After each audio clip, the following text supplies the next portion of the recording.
Shalom, apa kabar jemaat di Abeloh Malam? Senang sekali berjumpa kembali hari ini dengan Bapak Ibu Saudara. Salam dari Jambi buat Pak Gun dan istri, lalu kemudian teman-teman dan rekan-rekan sekerja di dalam Tuhan, khususnya di Abeloh Malam. Terima kasih kesempatan untuk saya bisa berbagi firman Tuhan ya dalam topik ibadah yang sejati menghasilkan tahan uji. Wah, ini dalam ya. Jadi kalau mau tahan uji, kita perlu renungkan apa itu ibadah yang sejati. Bagaimana yang disebut ibadah yang sejati? Nah, kita sudah beberapa kali bahas ya sejak pandemik, ibadah online dan sebagainya, kita paham. Ibadah kita adalah seluruh hidup kita, semua yang kita lakukan yang berkenan kepada Tuhan adalah ibadah, ya, Roma 12. Tetapi juga ada pertemuan ibadah yang melibatkan komsel-komsel, yang melibatkan mungkin ibadah raya yang sekarang belum setiap tempat bisa melakukan.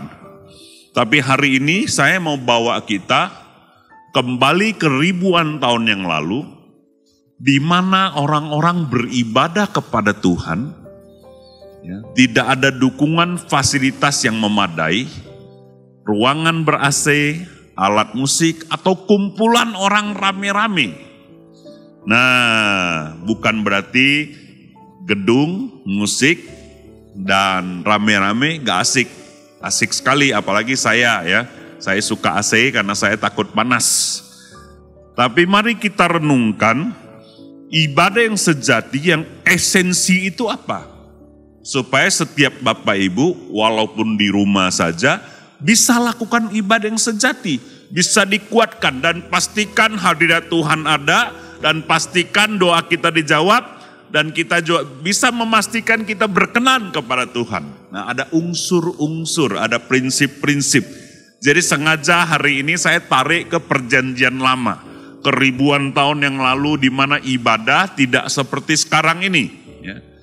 Karena sudah puluhan tahun kita dengan gaya ibadah yang sudah seperti hari-hari ini. Pakai musik, pakai pujian, pakai ini dan pakai itu, tiba-tiba kita disuruh di rumah saja. Ya.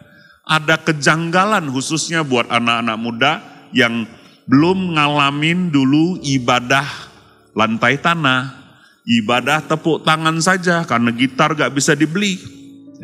Nah, hari ini kita mau belajar dari hidup Abraham. Disebut dia tahan uji. Waktu saya terima tema ini dari Ibu Susi, saya ingat langsung Tuhan taruh di hati saya, salah satu yang paling tahan uji di Alkitab tuh Abraham. Sampai anaknya disuruh korbankan, persembahkan, dia pun lolos dari ujian, dia pun kuat, dia pun taat. Berarti tokoh Abraham ini memang tahan uji. Nah, bagaimana kehidupan beribadahnya? Apa yang terjadi dengan Abraham? Ya, mari kita lihat saudara, dalam Kejadian 12 ayat 1 sampai 3, ini mula perjumpaan Abraham dengan Tuhan. Kejadian 12, mari kita buka Alkitab, firman Tuhan. Saya akan bacakan.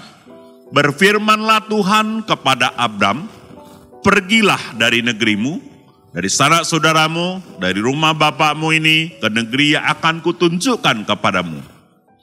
Aku akan membuat engkau menjadi bangsa yang besar, dan memberkati engkau serta membuat namamu masyhur, dan engkau akan menjadi berkat.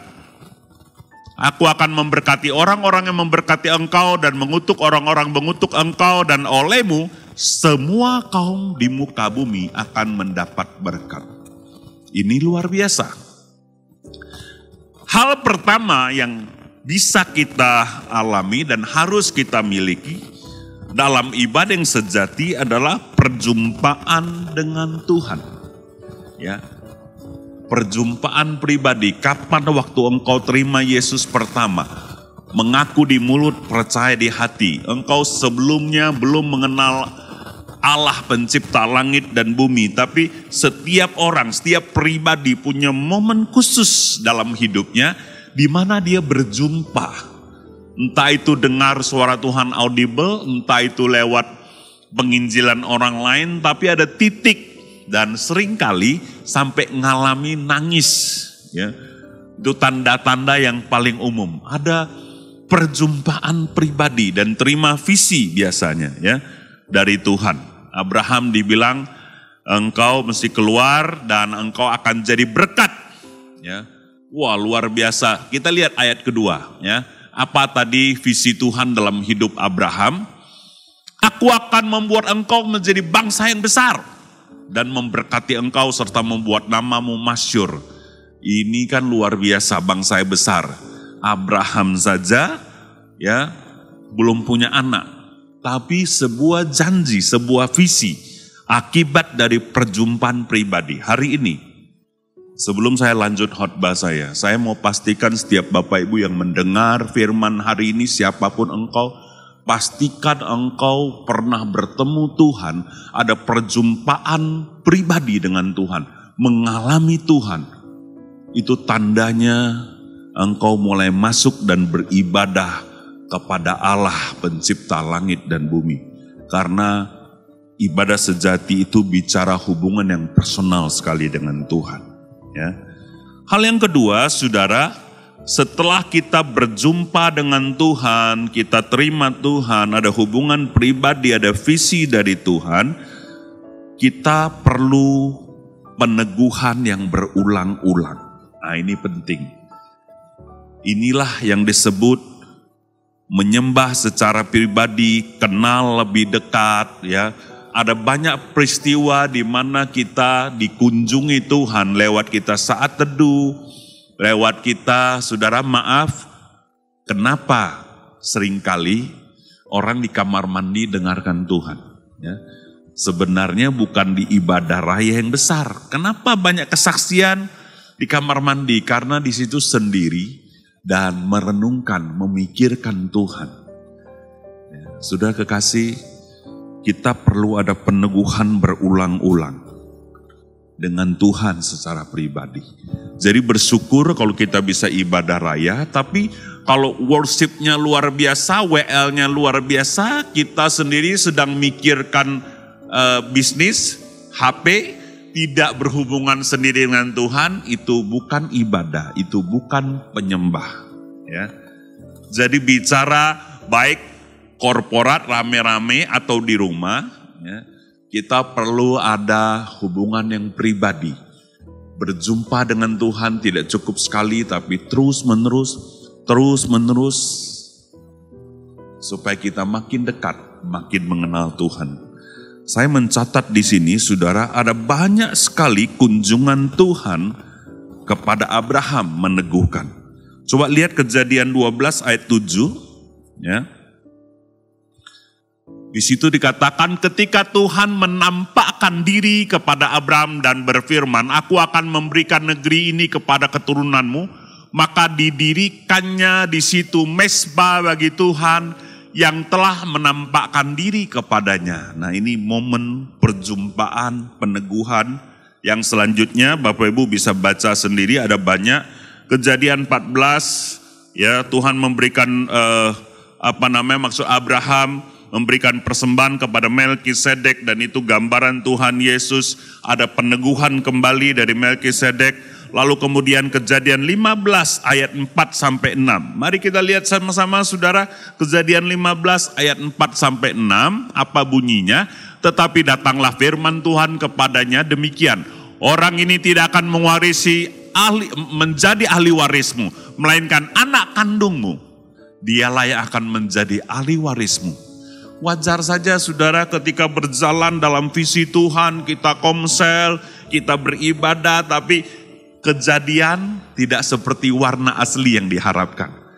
Wah, ternyata corona menyerang, ternyata kita lelah, ternyata pasangan kita tidak seperti yang kita harapkan, anak-anak kita ada yang tidak lulus, banyak persoalan, bisnis kita gak lancar. Nah, disitulah kita butuh peneguhan. seperti yang Abraham alami. Ya, kita lihat lagi. Lalu Tuhan membawa Abraham keluar serta berfirman, coba lihat ke langit, hitunglah bintang-bintang. Jika engkau dapat menghitungnya, maka firman-Nya kepadanya, demikianlah banyaknya nanti keturunanmu. Tuhan kita hebat, Dia tahu Abraham mulai goyang, dan Dia bawa Abraham lihat bintang. Kenapa? Visual, lihat visi, lihatlah ini. Nanti akan seperti ini. Saudara, kita sendiri harus banyak juga ada perjumpaan lewat nubuatan, ya, makanya di Komsel harus saling doakan, sampaikan apa yang Tuhan taruhkan inspirasi, entah itu tanda-tanda, gambar-gambar, kata-kata, itu meneguhkan, menguatkan. Kita tidak hidup berkajang kepada nubuatan, tapi kita perlu peneguhan berulang-ulang. 2-3 orang berkumpul, sekalipun lewat Zoom, itu juga bisa merupakan ibadah yang sejati. Karena ibadah yang sejati adalah hubungan yang personal dengan Tuhan. Bukan soal rame-ramenya, bukan soal loncat-loncatnya, tapi bagaimana kita berdiri bersama Tuhan. Saya mau kesaksian Bapak Ibu, dalam masa-masa corona ini, saya sebagai salah satu penatua tentu juga ada khawatir, terus ibadah bersama di gedung itu sementara ditiadakan, dan masa depan waktu itu tidak menentu. Dalam kondisi seperti itulah saya beribadah di rumah bersama istri dan anak, dan itu juga ibadah. Ya. Dan Tuhan banyak meneguhkan kami, Tuhan banyak meneguhkan saya. Salah satu yang Tuhan teguhkan adalah jangan takut. Mulai renovasi rumah kamu, supaya rumah yang sudah diserahkan ke Tuhan, kamu boleh pindah. Ya, kita sudah ada satu rumah, ruko lebih tepatnya, di dekat sekretariat. Tuhan teguhkan supaya renov. Waktu itu saya berpikir tahun depan, 2021 baru mulai renov. Tapi karena di rumah saja dan corona, suara Tuhan datang, ini waktunya kamu renov. Kita kerjakan dengan iman, dengan budget yang gak cukup pas-pasan. Tapi saya mau saksikan, 2 minggu yang lalu, tepat selesai rumah saya, finish, dan saya boleh bilang, dengan Bapak Ibu Saudara, tanpa hutang. Ada banyak mujizat dan kesaksian. Kenapa Saudara? Saya merasa Tuhan hadir walaupun tidak ada ibadah korporat, walaupun di rumah, tapi suara Tuhan, perjumpaan dengan Tuhan meneguhkan. Terus tanda-tandanya itu penyertaan, penyediaan akan kebutuhan, Tuhan cukupkan. Sampai finish, sampai kemarin sudah pas-pasan, Bapak Ibu tahu ada yang telepon. Mau bayar hutang ke saya, hutang 24 tahun yang lalu, lebih kurang. Ya, saya sudah lupa itu, lama sekali. Terus dia bilang, Tuhan, saya sudah bertobat sekarang, saya kenal Tuhan. Ya, Ahyong, dia panggil saya Ahyong. Dan Tuhan taruhkan saya untuk mengembalikan hutang kepada kamu dalam bentuk dolar. Dulu pinjamnya rupiah, dia sekarang kembalikan jadi dolar. Saudara, itu berlipat-lipat, bahkan 8 kali lipat kalau dihitung uang rupiahnya sekarang. Dari dolar yang dulu, sudah berapa kali lipat. Dan itu sangat memberkati saya. Jadi, kembali lagi saya mau teguhkan Bapak Ibu, bicara ibadah sejati bukan kumpul rame-ramenya. Kalau ada dan bisa puji Tuhan, tapi pribadi-pribadi di rumah 2-3 orang, saudara berjumpa dengan Tuhan, itulah ibadah. Ada komunikasi, ada hubungan, ada firman, ada iman yang dibangun. Ya, terus menerus lewat berbagai persoalan Tuhan meneguhkan, Tuhan mengunjungin. Seperti Tuhan kunjungi Abraham. Coba lihat ayat 6-nya. Kita bacakan. Lalu percayalah Abraham kepada Tuhan. Maka Tuhan memperhitungkan hal itu kepadanya sebagai kebenaran. Ya. Jadi perjumpaan pribadi yang berulang-ulang, Bapak Ibu bayangkan waktu itu Abraham tidak seminggu sekali hari Minggu ke gereja dan ibadah rame-rame. Tapi hari-hari Abraham, momen-momen tertentu, Alkitab mencatat dari Kejadian 12, 14, 15 ya, 17 dikunjungin dengan tanda bersunat ya. Kemudian Kejadian 18 diulang sampai kepada Kejadian 21 Ishak lahir. Itu pernyataan pemeliharaan lewat kesusahan dan masalah Tuhan mengunjungi. Doa saya adalah hari-hari ini dan kedepannya engkau dikunjungin Tuhan. Dengar baik-baik engkau yang sedang beribadah di depan HP-mu, di depan layar. Doa. Datang sama Tuhan secara pribadi. Tuhan akan mengunjungi engkau walaupun engkau di rumah sakit sekalipun, di mana saja engkau berada. Ini bicara engkau dan Tuhan secara pribadi. Itulah ibadah yang sejati. Mungkin ada istrimu, suamimu, anakmu, 2-3 orang, gandengan tangan, berdoa. Tapi saya tekankan sekali lagi, dengarkan Tuhan secara pribadi, personal. Atas masalahmu, bisnismu, bagaimana ini dihandle Tuhan. Ini sangat personal, saudara. Doa saya, Tuhan mengunjungi saudara, pribadi lepas pribadi. Saudara akan alami Tuhan. Saya tambahkan sebuah cerita. Ya, saya ingat tiba-tiba, waktu saya rintis Komsel pertama, beberapa puluh orang bersama istri saya di basement, kira-kira 6-17 tahun yang lalu. Tuhan mau saya full time, saya sudah full time.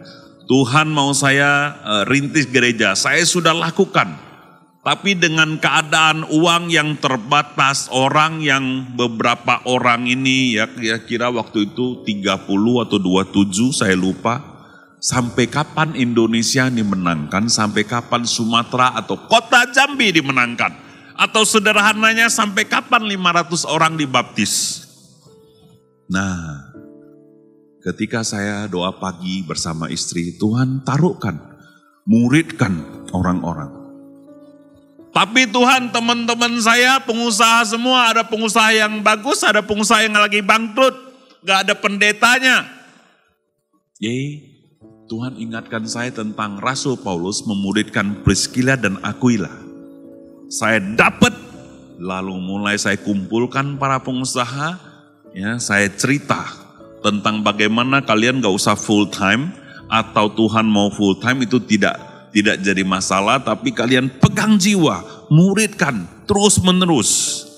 Sampai hari ini Tuhan menyertai kami. Ada ribuan orang sudah dibaptis dalam kelompok kami. Dan karya Tuhan luar biasa. Inilah ibadah yang sejati. Seringkali terjadinya bukan di rame-rame, tapi hubungan yang personal dengan Tuhan. Ketika engkau berlutut. Sekali lagi, kalau ada persoalan dalam bisnismu, dalam gereja, dalam pelayanan, datang secara pribadi. Tuhan, ini antara engkau dan aku. Teguhkanlah, bicaralah. Tuhan akan ajar engkau dengan hikmatnya. Hal yang ketiga, saudara, ada komitmen yang kuat. Orang yang beribadah, yang disebut ibadah sejati, dia punya komitmen yang kuat dengan Tuhan. Ada perjanjian pribadi. Abraham diajar oleh Tuhan mengadakan perjanjian pribadi dengan Tuhan. Kejadian 15 ayat 15 sampai 18 ya. Kita lihat bagaimana Abraham sebagai manusia biasa diteguhkan oleh janji dengan Tuhan pencipta langit dan bumi. Dan saya mau bilang, ini hari ini Bapak Ibu bisa ngalami. Lewat darah anak domba, kita ada perjanjian abadi. Saya bacakan. tetapi engkau akan pergi kepada nenek moyangmu dengan sejahtera. Abraham sudah dibilang, ya, sampai masa tua engkau akan pergi dengan sejahtera, engkau akan dikuburkan pada waktu telah putih rambutmu. Terus, tetapi keturunan yang keempat akan kembali di sini, sebab sebelum itu kedurjana orang Amori itu belum genap. Ketika matahari telah terbenam dan hari menjadi gelap, maka kelihatanlah perapian yang berasap berserta suluh dan perapian lewat di antara potongan-potongan daging itu. Pada hari itulah Tuhan mengadakan perjanjian dengan Abraham serta berfirman, kepada keturunanmu lah kuberikan negeri ini, mulai dari sungai Mesir sampai ke sungai yang besar, itu yaitu sungai Efrat. Disinilah saudara ada komitmen antara Abraham dengan Tuhan, ya, di mana Abraham ambil binatang, disuruh potong, mengalirkan darah, dan Abraham berjalan. Roh Tuhan dalam bentuk api juga berjalan melewati potongan kurban binatang itu. Nah, saudara kekasih, iman yang sejati adalah bicara komitmen yang kuat, komitmen yang teguh. Artinya apa? Tuhan, apapun yang terjadi, aku setia kepada Engkau. Aku percaya kepada Engkau. Saudara, saya sebagai hamba Tuhan takut juga dengan corona. Tapi orang-orang bilang, Pak Yong, kenapa gak takut maju tak gentar? Ini ada komitmen pribadi. Contoh, hari Jumat yang lalu, ada salah satu penatua telepon saya, Yong, ini ada yang meninggal, bukan jemaat kita, tapi gerejanya tidak berkenan menguburkan karena satu dan lain hal, ya. Jadi karena tidak ada keluarganya yang jemaat pelita, terus kemudian telepon bisa minta tolong kita karena kita dikenal mau menolong. Lalu saya tanya, ya, kenapa? Ya karena COVID inilah orang-orang gak mau pelayanan dan sebagainya, apalagi di ibadah penghiburan. Terus kalian ada hikmat, menatua kita kan banyak saudara, ya ada 10. Oh rupanya yang ini pegang jemaat, yang ini pas mau dikuburnya itu Minggu. Jadi pada sibuk. Terus, tapi Pak Kastoni ada hikmat Bapak Penatua Kastoni. Kalau kita mau layani, langsung di kuburan. Jadi jenazahnya langsung ke situ, kita ketemu di situ, kita doakan, ibadahkan, terus kubur. Tidak lagi di rumah duka, ya, rame-rame gitu. Oke. Terus Pak Kas bisa, Pak Kas gak bisa. Ada pelayanan di hari Minggu, ada beberapa tempat di jemaat kita offline, ya, karena situasinya memungkinkan. Oke, kalau gitu siapa yang kosong? Saya yang kosong. Kalau gitu saya pergi. Kita okekan dulu keluarganya, suruh rapat. Kita bukan maju tak gentar, gagah berani karena mau nge-show, tapi saya sudah doa dan Tuhan taruhkan kata-kata. Sebagai hamba Tuhan, saya juga harus bijak. Tapi sebagai hamba Tuhan juga, kalau ada jemaat yang perlu pelayanan dan Tuhan izinkan saya melayani, saya siap. Apa motivasi saya? Saya mau beritakan Injil, karena keluarga itu bukan keluarga yang mayoritas Kristen. Jadi saya sudah berpikir saya akan cerita tentang Kristus, ini kesempatan. Tapi dalam protokol dan jarak aman sesuai standar kesehatan tentunya. Saya bilang begitu, udah selesai. Istri saya di samping waktu saya angkat telepon, dia sinar matanya agak khawatir.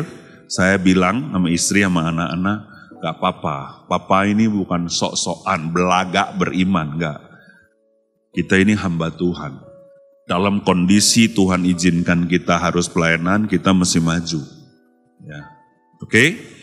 Kita berdoa, Tuhan, Kalau Tuhan mau itu Jumat ya, biasanya 3 hari ya, karena orang-orang meninggal biasa 3 hari. Kalau hari Minggu Tuhan izinkan, memang utus saya untuk pergi doa di pemakaman, saya siap. Dah selesai.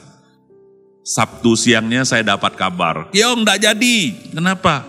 Ternyata di rumah duka itu ada 3 yang meninggal, salah satunya terindikasi COVID. Jadi seluruhnya dikremasi. Ya puji Tuhan. Ya, Tuhan tahu yang terbaik. Tapi dari sisi saya sebagai hamba Tuhan, saya punya komitmen. Siapapun itu orangnya, kalau Tuhan izinkan saya melayani, saya melayani. Apakah saya bisa menang lawan virus corona? Tidak. Tapi saya percaya kalau saya berjalan bersama Tuhan, Tuhan akan menghalau. Saya punya iman, bukan menentang, tetapi sebagai hamba saya mau taat, tapi juga tetap bijak. Nah, contoh ini saya berharap memberikan gambaran ke Bapak Ibu, bukan komitmen buta, tapi kita juga harus teguh berpegang kepada iman, kepercayaan kita, komitmen kita kepada Tuhan. Misalnya, Tuhan saya mau full time, sungguh-sungguh pelayanan. Sekali full time, tetap full time. Jangan ada tawaran proyek 20M, tapi kita mesti keluar dari full time, langsung goyah kita. Wah ini gimana nih, mesti berhikmat dong. Ya, nanti kok kita banyak dapat berkat bisa bantu pelayanan. Belum tentu itu datang dari Tuhan. Saudara, mesti jaga hati saudara. Mesti jadi orang yang bijak. Bagaimana komitmen pribadi sudah dengan Tuhan, sudah ingat baik-baik dan jalankan. Orang benar akan hidup oleh iman. Orang benar akan hidup oleh komitmen. Salah satu tanda ibadah saudara adalah ibadah yang sejati, adalah saudara punya komitmen yang sangat kuat dengan Tuhan. Yang keempat dan yang terakhir, saudara, ada komunitas yang mendukung. Saya percaya Abraham kuat karena ada istrinya, ada juga Ishak yang sampai mendukung dia untuk mengorbankan Ishak sendiri di Gunung Moria. Itu luar biasa Bapak Ibu.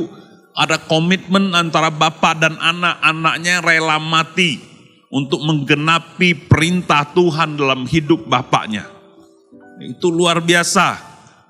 Kita harus punya komunitas yang saling dukung oleh karena Tuhan. Ya.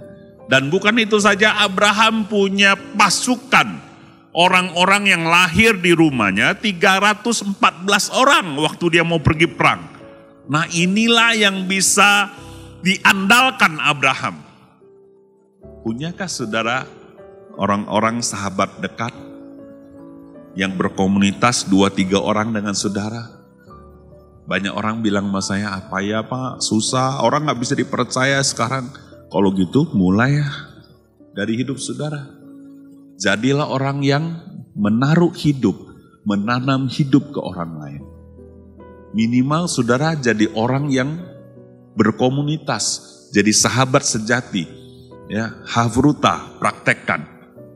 Supaya kehidupan kekristenan kita ini benar-benar ibadah yang sejati, bukan asiknya ngumpul, asiknya rame-rame. Tapi ngumpul itu sama-sama melakukan visi Tuhan. Ada persahabatan yang teguh seperti Daniel, Sadak, Mesak, dan Abednego. Seperti juga Tuhan Yesus dengan 12 muridnya. Seperti saya dengan teman-teman sahabat Penatua Pelita. Ya. Saya percaya saudara, orang-orang yang sudah sungguh-sungguh dalam Tuhan punya sahabat sejati. Sudah, saya mau kasih tahu, tidak ada yang sempurna. Jangan dituntut.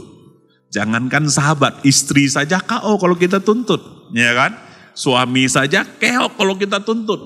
Anak apalagi kalau dituntut terus, bahasa Inggrisnya melanting, ya kan? Tetapi saudara, kalau kita saling terima, saling meneguhkan, itu luar biasa. Saya bacakan ayatnya ya, Kejadian 14 ayat yang ke-14. Ketika Abraham mendengar bahwa anak saudaranya tertawan, maka dikerahkannya lah orang-orang yang terlatih, yakni mereka yang lahir di rumahnya.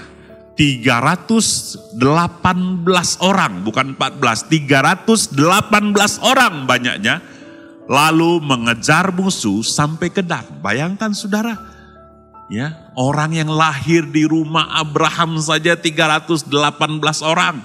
Luar biasa saudara, Abraham ini memuridkan orang-orang, bukan kaleng-kaleng, ya kan saudara? Saya mau tanya setiap saudara, berapa orang yang sudah lahir di rumahmu?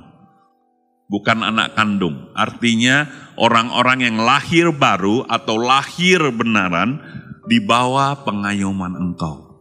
Kalau belum, mulai hari ini ambil komitmen, muridkan orang, supaya ada orang-orang yang lahir baru dalam keluarga rohanimu, dalam keluarga jasmanimu. Muridkan, latih. Di situ dikatakan orang-orang yang terlatih, ya, pada zamannya sesuai dengan talenta, karunia-karunia yang dibutuhkan di zaman itu. Jangan kumpulin orang yang kelemer-kelemer. Ngumpulin orang harus dilatih, jadi terlatih. Ya. Dan jangan salahkan orang-orang dekat kita. Ini susah, ini gak bisa. Itu dosa saudara tidak melatih dia. Maaf kalau keras. Maksud saya adalah tanggung jawab itu sama-sama. Baik murid maupun pemurid. Harus sama-sama mau dilatih dan terlatih. Ini respon kedua belah pihak. Ya. Kita mau belajar sama-sama.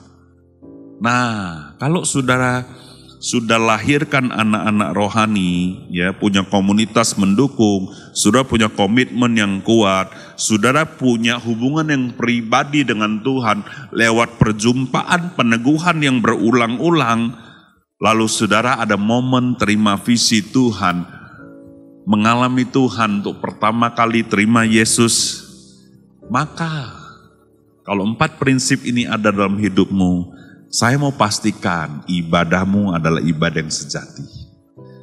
Kalau alat musik, gedung, rame-rame, itu perlengkap, memanis yang Tuhan berikan. Ya. Betapa kasih karunia kalau saudara punya pemain musik dan alat musik yang mahal. Ya, kalau gak punya alat rekaman yang mahal, saudara gak bisa lihat saya hari ini. Ya kan? Kalau punya alat yang mahal, gak punya tim media, 1, 2, 3, 4 orang di sini, juga gak nyampe. Ini yang baru di Jambi, belum lagi yang di Palem. Itu semua unsur bekerja, mendatangkan kebaikan bagi saudara dan saya yang percaya. Haleluya! Luar biasa. Ya, saya diberkati sekali firman Tuhan hari ini. Saya percaya, saya mau teguhkan saudara, bangun terus ibadah yang sejati. Bersama-sama dengan Tuhan dan komunitas saudara, dan doa saya iman saudara makin hari makin teruji seperti Abraham. Sebagai penutup ada yang bilang, Pak, saya gak maulah seperti Abraham, berat ujiannya, gak kuat saya. Ya, kemarin di Komsel ada yang bilang, Pak, saya gak mau bertumbuh lah, jadi bayi saja supaya gak diuji kuat-kuat. Nah, bukan begitu maksud Tuhan. Tuhan mau kita besar dan bertumbuh dan jangan khawatir. Ya, apa yang Tuhan izinkan engkau alami tidak akan melampaui kekuatanmu. Tenang saja, tidak ada yang mustahil, tidak bisa diatasi bersama Tuhan. Tuhan jauh lebih besar daripada masalahmu. Lihatlah Petrus, gitu-gitu dia pernah berjalan di atas air. Jadi melangkah saja bersama Tuhan, kerjakan saja, jangan takut. Hidup cuma sekali, hiduplah sungguh-sungguh, hiduplah dengan berani, hiduplah dengan semangat. Haleluya, mantap. Ya, saya tiba-tiba lihat kamera dan lihat senyumnya Pak Mindra mengkilat di saya. Luar biasa saudara, saya mengasihi setiap Bapak Ibu Saudara yang ada di Abaloh Palem. Doa saya Tuhan menyertai, ya, sampai kapan-kapan kita berjumpa lagi. Terima kasih untuk kesempatan yang diberikan. Tuhan memberkati saudara. Shalom.